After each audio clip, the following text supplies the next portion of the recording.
This is Brett, who's in Nashville. Hi, Brett. Hey, what's up, dude? Hey. Hey, man, do you remember Frank Marino, Mahogany Rush? Mm-hmm. Yep, sure do. What do you think about that kind of stuff now, if it came out? Well, what do you mean by now if it came out? Just people, I mean, think about when you were I'm 56, so think about, because I saw Zeppelin and all that back in the day, and I was a young guitar player, growing up, trying to get turned on to Steve Vai and all that later on, and was like, who can play like Van Halen or one of the better guitar players and sing all at the same time, and you don't get tired of it. And some dude that was in his 30s at the time goes, dude, you got to watch Frank Marino of Mahogany Rush. And I was like, okay. And he was on TV one time, man, back in the day. And I was like, got hooked on that, because he could do everything, write it, sing it, and play it, So it was kind of like, I haven't seen anything like that in a long time, Well, Frank Marino is a guy that was very influential to a lot of guitar players, but unfortunately never crossed over and had a hit single in America.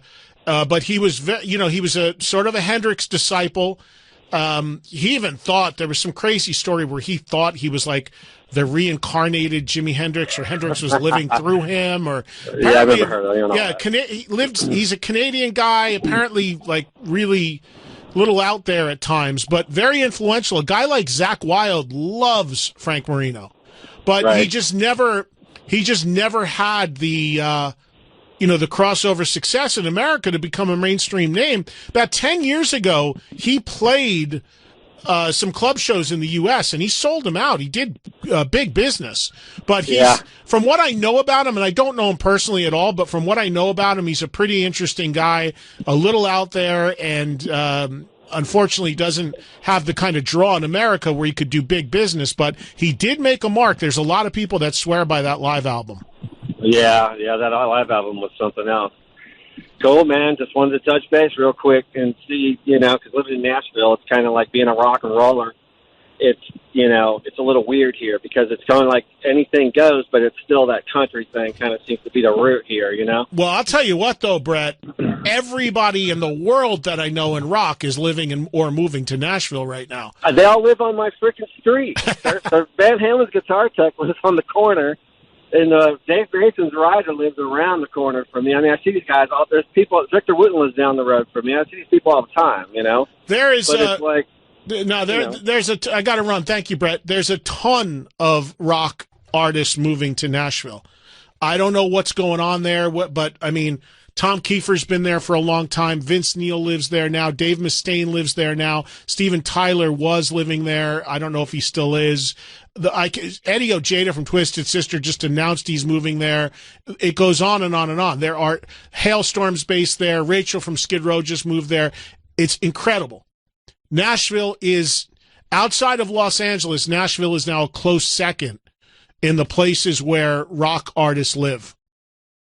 Nashville was always thought of as country, and of course, country, I'm sure, is still a huge dominant thing there. But man, is the rock moving into Nashville. A lot of people want to get out of L.A. It's so damn expensive. Tons of people are already out of New York City. Forget about it. There's nobody that lives in New York City anymore in the music industry. I shouldn't say in the music industry, in the performing end of things. Like even the bands that were from New York, New Jersey, they're all out of here. Nobody's here anymore. And I can't say I blame them.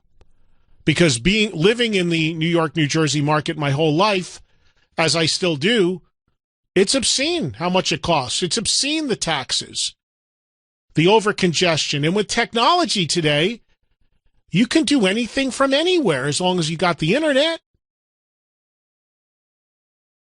I was just talking to Eddie from Twisted Sister. He's dyed in the wool New Yorker. He's like, no, I'm moving to Nashville. I'm out of here. No need anymore. Can't spend the money anymore. I don't blame him, man. If I didn't have kids in school, I'd be out too. Nashville, a little bit of Vegas, and obviously, Southern California is always going to have, between the weather, the scene there, it's always going to be a dominant place for the entertainment industry. But a real close second is Nashville. So many people are in Nashville now. And I've got SiriusXM as a studio there.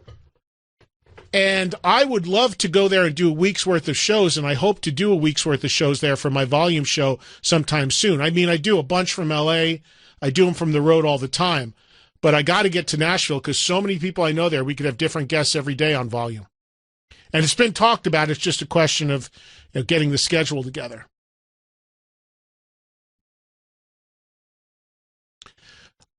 Let's say hello to Nancy, who's in Indianapolis. We'll take a few more calls and we'll get back to music. Hi, Nancy. What's going on? Hi, Eddie. Hey. So this is more of a personal question. I wondered if you have, like, hanging out with bands and things, have ever been, like, if they've been performing a concert, have they ever called you out on the stage and had you sing with them, or... Because I don't know if I've ever seen anything like that on YouTube or I don't think anybody needs to see or hear anything like that, Nancy. Well, I mean, just in the fun of it sort of thing. Yes. Like, hey, let's get Eddie out here. Yeah, the answer is yes, I have. Over my many, many, many years and several decades in this business, that has happened from time to time. And, I just, it's funny, thinking of Rocklahoma, which coming up this weekend, I've had some great fun experiences out there. And one of the ones I'll never forget, which I've told this story before, and Jackal's playing it again this year, but Jackal plays that. And Jesse, about 5 years ago, called me up on stage and had me do a shot with him, and then fired up his chainsaw and asked me to help him carve the stool. And that was actually on TV. That was on Access at the time.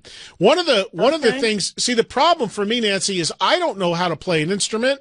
So I've never really jammed with a band. If it's anything, it's to come out there and just goof around and sing some backing vocals or do something like I did with Jesse with the chainsaw. But I'll never forget, one of my biggest regrets not knowing how to play an instrument was that about 10 years ago, Judas Priest played a private show for me for my 25th anniversary of my FM radio show. And they called me up on stage during that performance, and they asked me, Glenn Tipton handed me his guitar. And I thought he handed it to me because he was handing it to me as like a gift. And he was making a gesture as like, no, play with us. And I had to break the news to him that I didn't know how to play a note. And it killed me because ever since, all I could ever think of is if I could have just played some chords, I could have jammed with Judas Priest. But it has happened a few times, and it's always fun. But I know my place. I know that the fans are there to see the artist, and I don't want to muck up the performance. If I get to intro them or do something like that, I'm very happy. So it's all good. Right. So, like, if Steelheart were performing, you don't get up there and try to sing any of that. No. I'll leave that to Mealy. He does just fine in that department. Amen. Well, thank you, Eddie. All right, Nancy. You have a great day. Take care. All right. Thank you very much for listening. This is Jeff, who's in Florida. Hey, Jeff. What's up, Eddie? Hey. You brought up a good question. Well, a question for you. Where do you think, when you were talking with everything changing in the industry, where do you think it's going to lead to now? As far as what, with concerts? Yeah, with concerts. Because like my wife has a band down here. She does a cover band, Aiden's cover band, and it's we see the same thing even on the smaller end of 2,000 people. Well, here's the deal. I think there's a few things going on, Jeff. I mean, you've got more entertainment options out there and more ways to consume music live than we have ever had in history. And again, that is driven by the fact that people don't buy music anymore, or not like they used to. So the artists are not making money selling music like they used to. So all of them are trying to get out on the road in any way they can, because it's the only way they can make a living. So that's a good thing if you're a big fan of live music, but it also gets to the point where how much is too much. In other words, you've got bands coming through markets 2 times in the same year. You've got festivals that kind of have to repeat a lot of the same bands year in and year out. It used to be a major moment. You heard of a band playing, it was like, wow, that's my one opportunity to see that band or that guy in that band or that girl in that band or whoever it is. Now, not only do you have the band coming through the market sometimes multiple times, but most people in bands are in multiple bands. They're in 2 or 3 bands at the same time. So a lot of the special uniqueness of seeing a group has gone away because a lot of people are over touring or are in so many bands that you see them so often, it's not special anymore. So I think that's really what the challenge is and what we're up against here. And look, the bands that everybody always really wants to see, the superstar artists, they're always going to draw. They're always going to command top dollar. But I think some of the littler guys are going to get hurt by all this because they just, they're competing against so much that's out there. And a lot of them make the mistake, in my view, of over-touring, meaning they play too much. They never go away. There's that old saying, absence makes the heart grow fonder. So I've seen a lot of bands, if they can stay away for a little bit, their guarantees and the amount of people they draw goes up. But if you keep playing and you go through a market 3 times in a year, every year, the uniqueness, the special aspect of it isn't there anymore. The guarantees go down. The people that attend go down. And the problem is a lot of younger bands or smaller bands cannot afford to not be on the road because it's the only way they can survive. So it's a real big catch-22. I think there's pros and cons to every situation, but I definitely think that it's challenging right now for some people. And the real interesting thing, I think, Jeff, is going to be to watch these music festivals. Which ones sink, which ones swim, which ones continue to reinvent themselves and grow and invest more money, and which ones sort of quietly drift away and have reduced attendance. That really comes down to creative booking, and it really comes down to the site, the location. For a lot of these festivals, the location and the experience of being there is a bigger deal than who's playing. And some of them will sell half of the amount of tickets without even announcing who's playing. You want to get to that point if you're a festival or a promoter, but at the same token, you wonder how much of it is it about the music versus just saying that you're there. So it's a really, really murky world right now. Much of it is really good. Much of it is very strong. But there are still those people out there that are throwing bills out, and you're like, what the hell's going on here? Who's exactly going to come to this? And then, of course, you have these festivals that are not well run and fall apart or don't happen. So it's really the Wild West. You really, as a consumer, have to take a close look at it and see, what's real and what makes sense and what attracts you to it. Do you like the lineup? Do you like the city? Do you like what's going on around it? Are there things that are attracting you to it beyond the fact that everyone else is telling you that it's cool and it's something you should go to? So there's a lot of variables that are involved here. Right. Yeah, I look at, we go to Corey Taylor. Corey Taylor's a great artist. He's got it. He's pretty well set. He knows what he's doing with the flip sides of the coins. Well, Corey sets aside a couple years to do Stone Sour, which is a very different band than Slipknot, and then goes into Slipknot land. Here's the other big thing that's happening, Jeff, in festival land, and thank you, Jeff. And, I get to see all this because I'm going to not only rock festivals now, but a variety of festivals because of my show on Access TV. So, like I said, the festival I was at this weekend in Alabama, I would never have been there in a million years if I wasn't working and shooting a TV show. Because it's not my music. It had no interest at all for me in terms of the roster. But the experience is what I'm covering. But here's something that I'm seeing happening when it comes to rock festivals. And that's this. Like, you already have, with rock festivals, a pretty wide net of rock, right? You've got, I'll give you an example. 2 weeks ago, I was at Epicenter, which is a festival which was in North Carolina.